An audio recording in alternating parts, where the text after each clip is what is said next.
میرے محکمے کی مصدقہ اطلاعات نے مجھے یقین دلایا ہے کہ آپ کے 2 سالہ دور عمارت میں لوگوں کی ایسی ضروریات پوری ہو گئی ہیں جن کے متعلق انہوں نے کبھی سوچا بھی نہ تھا۔ شہروں میں ایسے مطب نہیں تھے جہاں مریضوں کو داخل کرا کے علاج کیا جا سکتا۔ لوگ معمولی بیماریوں سے مر جاتے تھے۔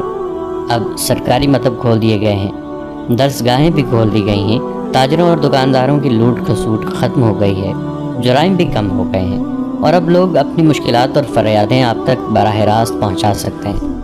آپ کے یہاں آنے سے پہلے لوگ سرکاری اہلکاروں اور فوجیوں سے خوفزدہ رہتے تھے۔ آپ نے ان کے حقوق بتا دیے ہیں، وہ اپنے آپ کو ملک و ملت کا حصہ سمجھنے لگے ہیں۔ خلافت سے انہیں بے انصافی اور بے رحمی کے سوا کچھ نہیں ملا۔ آپ نے انہیں ایسا عدل و انصاف اور وقار دیا ہے، میں وثوق سے کہہ سکتا ہوں کہ قوم خلافت کی بجائے امارت کے فیصلے کو قبول کرے گی۔ میں نے قوم کو عدل و انصاف اور وقار دیا ہے یا نہیں؟ سلطان ایوبی نے کہا۔ میں نے قوم کے حقوق اسے دیے ہیں یا نہیں؟ میں نہیں جانتا۔ میں قوم کو ایک انتہائی بیہودہ روایت نہیں دینا چاہتا۔ میں قوم کو شرک اور کفر نہیں دینا چاہتا۔ ضروری ہو گیا ہے کہ اس روایت کو توڑ کر ماضی کے کوڑے کرکٹ میں پھینک دیا جائے جو مذہب کا حصہ بن گئی ہے۔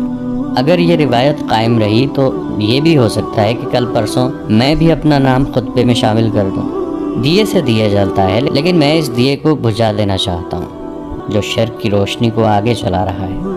قصر خلافت بدکاری کا اڈا بنا ہوا ہے۔ خلیفہ اس رات بھی شراب پیے ہوئے حرم کے حسن میں بدمست پڑا تھا جس رات سورانی فوج نے ہم پر حملہ کیا تھا۔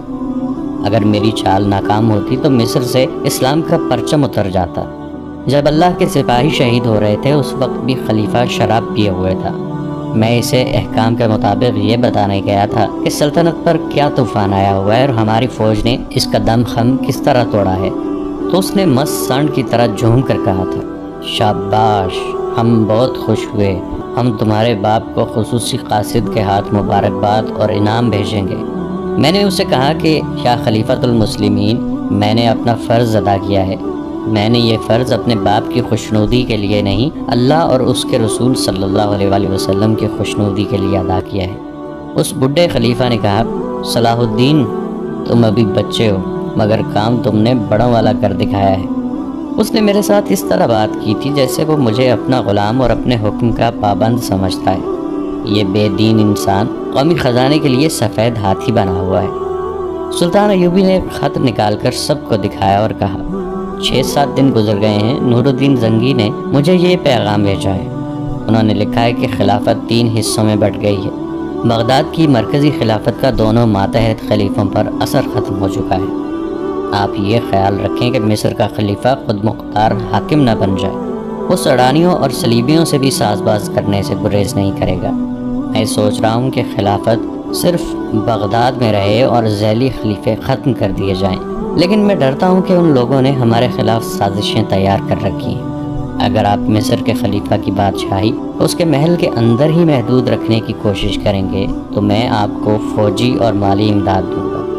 احتیاط کی بھی ضرورت ہے کیونکہ مصر کے اندر وہاں حالات ٹھیک نہیں۔ مصر میں ایک بغاوت اور بھی ہوگی، سوڈانیوں پر کڑی نظر رکھیں۔ سلطان ایوبی نے خط پڑھ کر کہا، اس میں کیا شک ہے کہ خلافت سفید ہاتھی ہے؟ کیا آپ دیکھتے نہیں کہ خلیفہ العاضد دورے پر نکلتا ہے تو آپ کی آدھی فوج اس کی حفاظت کے لیے ہر طرف پھیلا دی جاتی ہے۔ لوگوں کو مجبور کیا جاتا ہے کہ وہ خلیفہ کے راستے میں چادریں اور قالین بچھائیں۔ خلیفہ کا حفاظتی دستہ دورے سے پہلے لوگوں کو دھمکیاں دے کر مجبور کرتا ہے کہ ان کی عورتیں اور جوان بیٹیاں خلیفہ پر پھول کی پتیاں پھینکیں۔ اس کے دوروں پر خزانے کی وہ رقم تباہ کی جاتی ہے جو ہمیں سلطنت اسلامیہ کے دفاع اور توسیع کے لیے اور قوم کی فلاح و بہبود کے لیے درکار ہے۔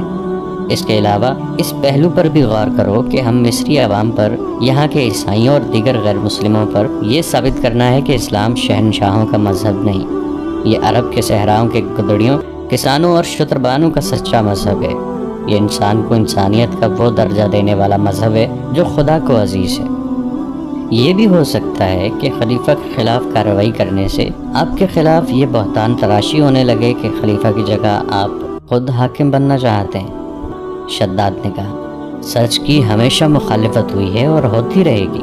سلطان ایوبی نے کہا، آج جھوٹ اور باطل کی جڑیں صرف اس لیے مضبوط ہو گئی ہیں کہ مخالفت اور مخالفانہ رد عمل سے ڈر کر لوگوں نے سچ بولنا چھوڑ دیا ہے۔ حق کی آوازیں سینوں میں دب کر رہ گئی ہیں۔ شاہانہ دوروں نے اور شہنشاہیت کے اظہار کے اوچھے طریقوں نے رعایا کے دلوں سے وہ وقار ختم کر دیا ہے جو قوم کا تورہ امتیاز تھا۔ عوام کو بھوکا رکھ کر ان پر زبردستی اپنی حکمرانی ٹھونس کر انہیں غلامی کی ان زنجیروں میں باندھا جا رہا ہے جنہیں ہمارے رسول صلی اللہ علیہ وآلہ وسلم نے توڑا تھا۔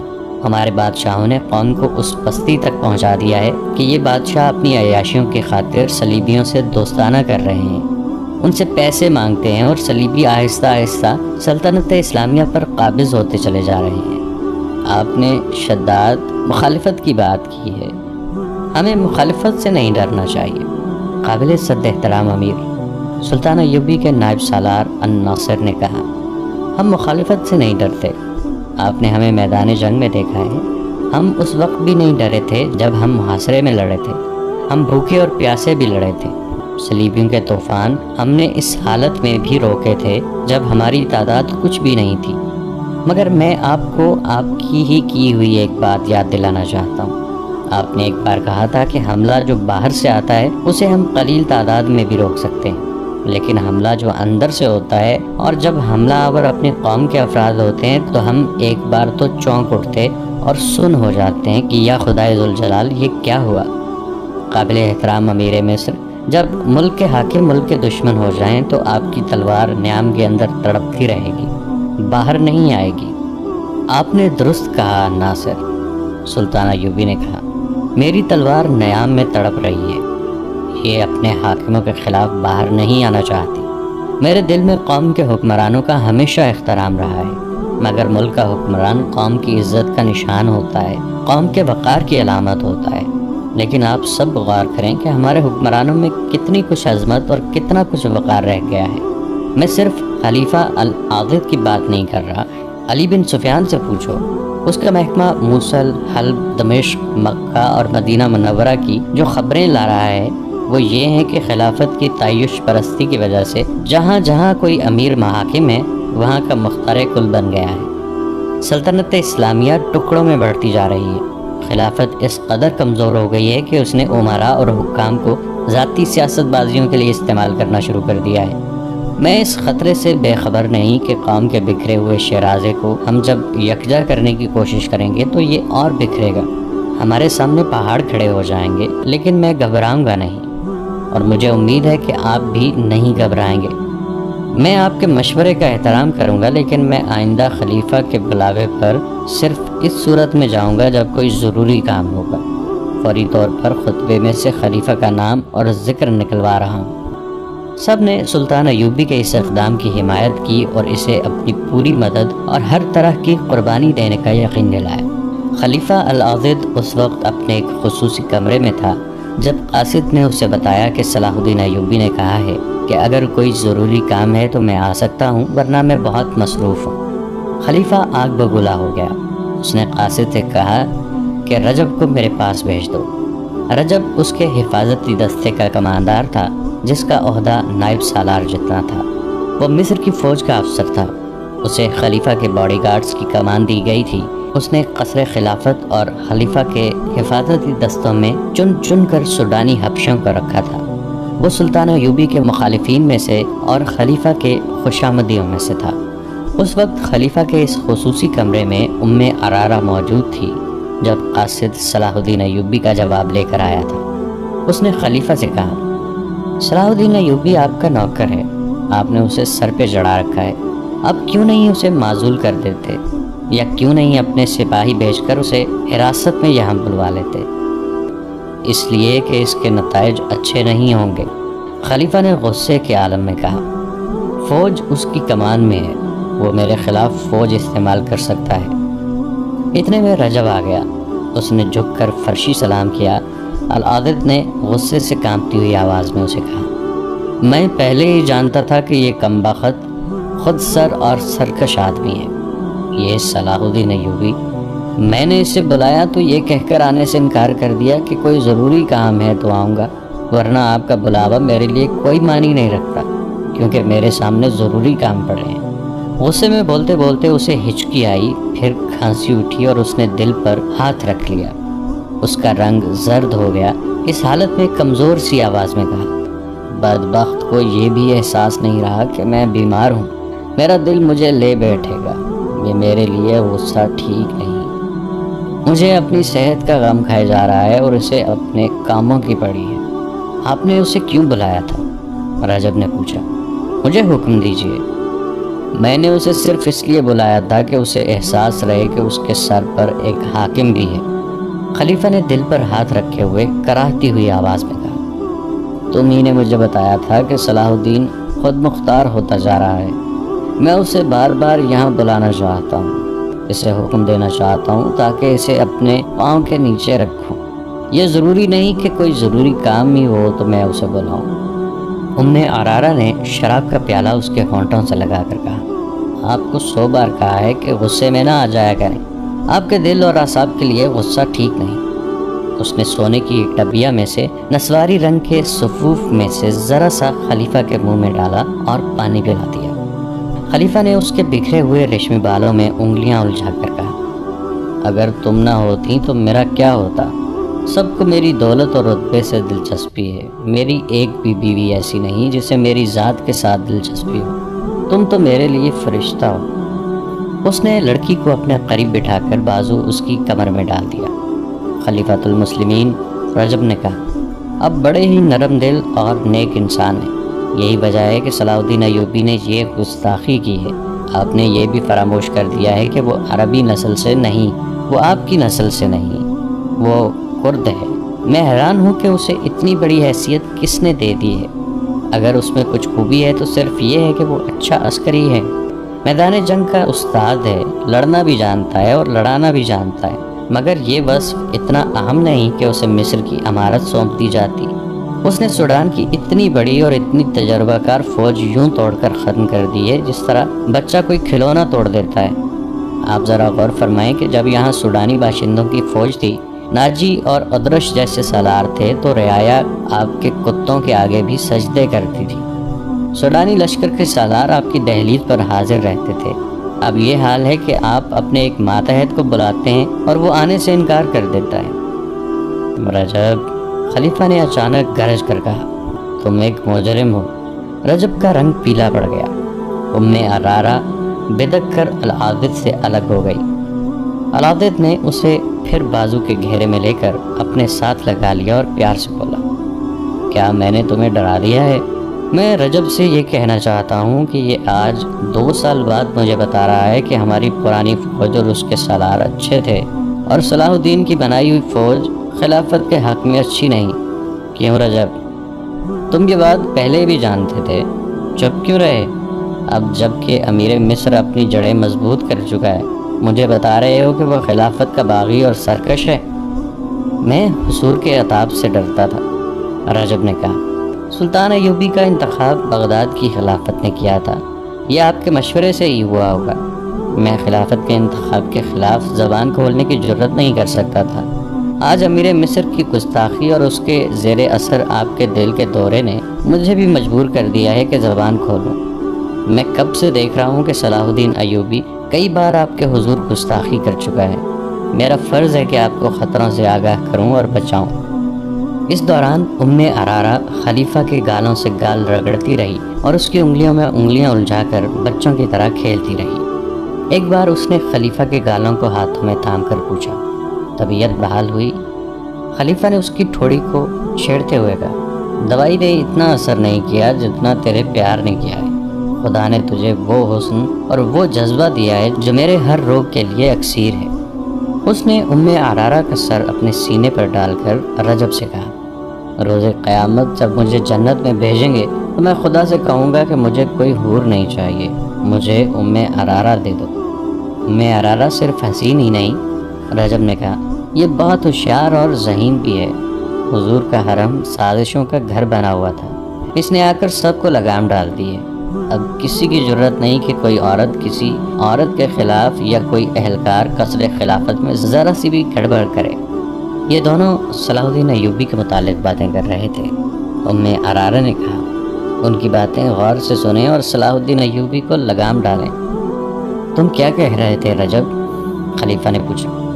میں یہ عرض کر رہا تھا کہ میں نے اس ڈر سے زبان بند رکھی کہ امیر مصر کے خلاف کوئی بات خلافت کو گوارا نہ ہوگی۔ رجب نے کہا، صلاح الدین ایوبی قابل سالار ہو سکتا ہے، مجھے صرف اس کا یہی وصف پسند ہے کہ میدان جنگ میں وہ اسلام کا پرچم سرنگوں نہیں ہونے دیتا۔ خلیفہ نے کہا، ہمیں سلطان ایوبی جیسے ہی سالاروں کی ضرورت ہے جو خلافت اسلامیہ کا وقار میدان جنگ میں قائم رکھیں۔ میں گستاخی کی معافی چاہتا ہوں خلیفۃ المسلمین۔ رجب نے کہا، خلافت نے ہمیں میدان جنگ میں نہیں آزمایا۔ صلاح الدین ایوبی کے متعلق میں یہ کہنے کی جرات کروں گا کہ وہ خلافت اسلامیہ کے وقار کے لیے نہیں لڑتا بلکہ اپنے وقار کے لیے لڑتا ہے۔ آپ فوج کے سالار سے سپاہی تک پوچھ لیں، صلاح الدین انہیں یہ سبق دیتا رہتا ہے کہ وہ ایسی سلطنت اسلامیہ کے قیام کے لیے لڑیں جس کی سرحدیں لامحدود ہوں۔ صاف ظاہر ہے کہ وہ ایسی سلطنت کے خواب دیکھ رہا ہے جس کا بادشاہ وہ خود ہوگا۔ نور الدین زنگی اس کی پشت پناہی کر رہا ہے۔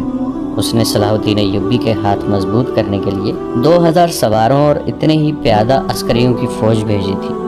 کیا اس نے خلیفہ بغداد کی اجازت سے یہ فوج بھیجی تھی؟ کیا خلافت کا کوئی ایلچی آپ سے مشورہ لینے آیا تھا کہ مصر میں فوج کی ضرورت ہے یا نہیں؟ جو کچھ ہوا خلافت سے بالا ہوا۔ واپس اسی لیے نہیں بھیجی گئی کہ یہ کمک مصر پر گرفت مضبوط کرنے کے لیے بھیجی گئی تھی اور اسی لیے یہاں رکھی گئی ہے۔ رجب نے کہا، مصر کی پرانی فوج کے سپاہیوں کو کسان اور بھکاری بنانے کے لیے یہ کمک آئی تھی۔ ناجی، ادرش، کاکیش، عبد یزدان، ابی ذر اور ان جیسے 8 اور سالار کہاں ہیں؟ حضور نے کبھی سوچا نہیں؟ ان سب کو صلاح الدین ایوبی نے خفیہ طور پر قتل کرا دیا تھا۔ ان کا قصور صرف یہ تھا کہ وہ صلاح الدین ایوبی سے زیادہ قابل سالار تھے۔ یہ قتل کس کی گردن پر ہے؟ صلاح الدین ایوبی نے حاکموں کی مجلس میں کہا تھا کہ خلیفہ مصر نے ان سب کو غداری اور بغاوت کے جرم میں سزائے موت دی ہے۔ جھوٹ!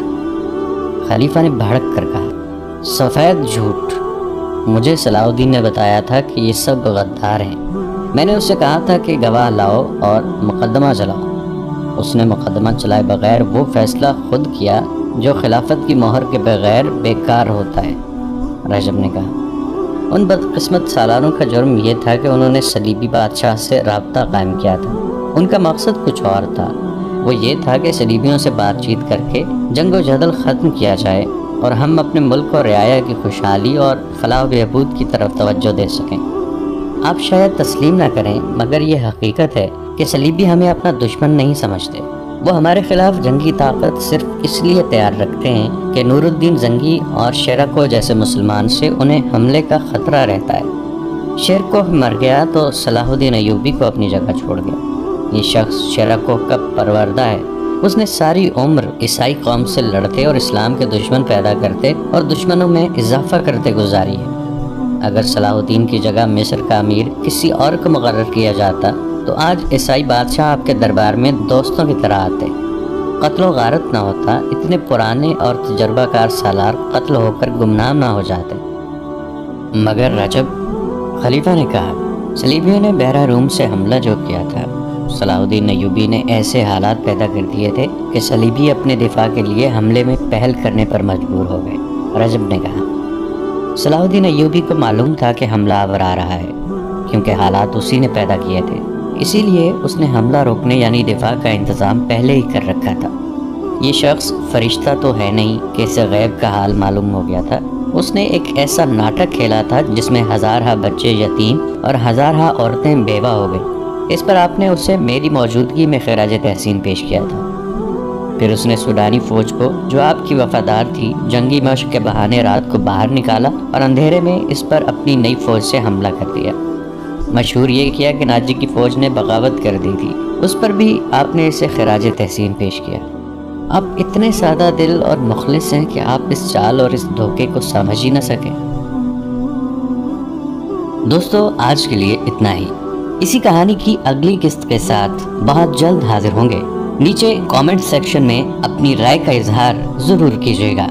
ہمارے اس چینل کو سبسکرائب کر کے نیچے موجود بیل آئیکن کو بھی ضرور کلک کیجیے گا۔ اگلی ملاقات تک کے لیے ہمارا اور آپ کا اللہ نگہبان۔